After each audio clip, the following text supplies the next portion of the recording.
Hello everybody, this is Terry Jeanette with the Tapping Flamingo, and in today's video I'm going to show you some of the designs I have made from Bargain Bead Box's December 2020 shipment.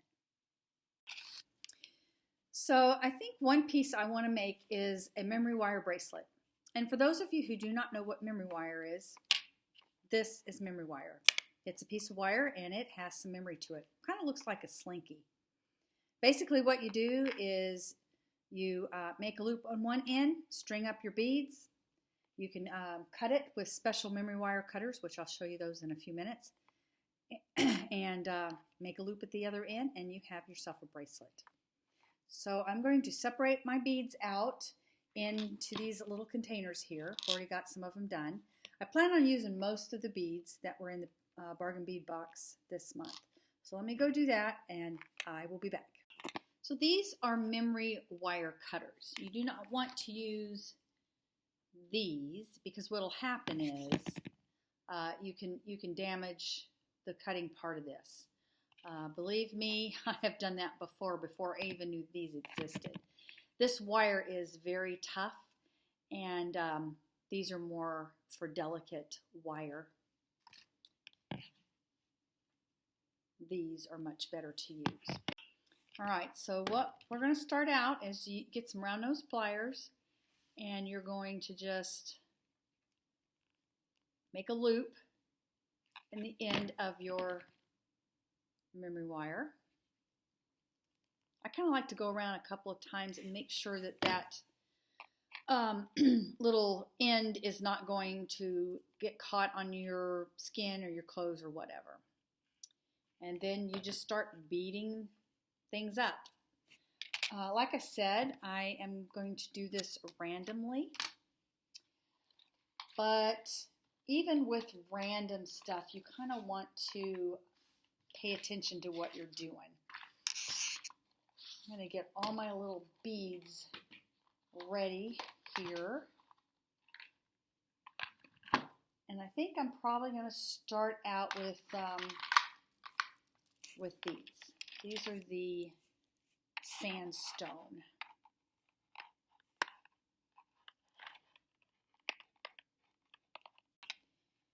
So I am going to start out with the sandstone, but I think I want to first use bead cap.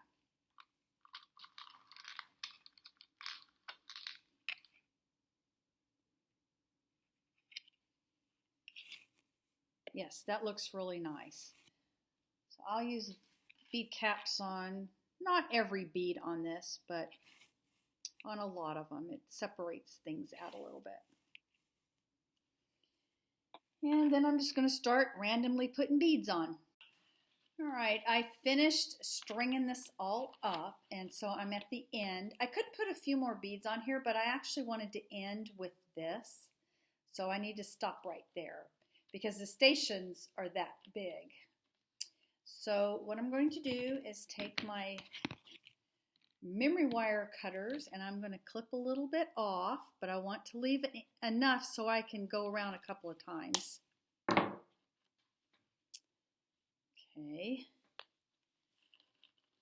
And then I just take my round nose pliers, and I know I'm probably out of the shot here. Sorry for that. But I'm just going to do what I did at the very beginning and make a loop, and there you have your bracelet. And like I said, it fits almost every wrist. Isn't that pretty? I love the way this turned out. I think I'm going to put it in my Etsy shop, even though it's going to be hard for me to let go. So I would like to take you on one last tour of this bracelet, and then I'm going to show you a couple of other items that I made with December's subscription from Bargain Bead Box. I started out with the sandstone and used the silver tone bead caps that were in the shipment, and then the next bead I used was the sesame seed jasper, and I put a star in there, and then the electroplated I think this was electroplated agate, and some more jasper, and some of the crystals, and what they call the hematite, and then I started over again. So we have little stations here of beads. And I said I was doing random, which has started out random, and then I have kind of a pattern going. So this is more of like a random pattern, I guess I would call it. And I just continued on throughout the whole bracelet. And then I wanted to end with the same that I started with. I think it makes it look more uniform and more professional looking. But so that is the bracelet. And then let me see. I think I'll show you these next. I have several pieces I want to show you, but I'm going to show you these earrings. I used the larger of the snowflakes on this one and just wired these electroplated agate beads in matte iris blue, flanked them with the bead caps. And so we have these earrings here. Here, I'll go ahead and put this bracelet here. And then I made these pair of earrings. I used the smaller of the snowflakes and this really pretty hexagon crystal and these silver tone beads here. And these are pretty, I would call these a statement piece. They're not overly huge, but they are a little bit larger than these. And then the last piece right now I would like to show you that I've made. I used all of the lapis. I know I mentioned with this piece that you could just hang it on chain.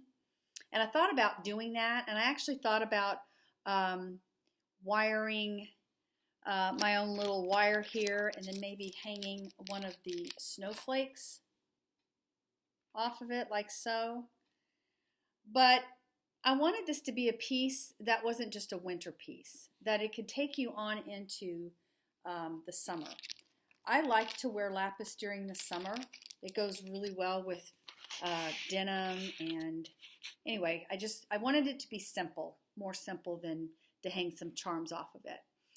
And these beads right here, they're the finely faceted lapis lazuli rondelle beads. They actually were not that difficult to string. I know some of the tinier beads that they've had in the past, I've had a hard time seeing the holes, but these actually had bigger holes. And maybe they're just bigger than I remember the other ones. But I just went ahead and used all of them because the bail on here is big, where it would be sliding on these crystals. I didn't want the crystals to break. I went ahead and put these two beads on either side to keep that pendant in place at all times. And then I just added this chain that I already had. The chain that was sent with this shipment was a little big to add to this piece. I wanted this to be a little bit daintier. And then I just added the toggle clasp. And so this is what I've made so far with my Bargain Bead Box, December 2020.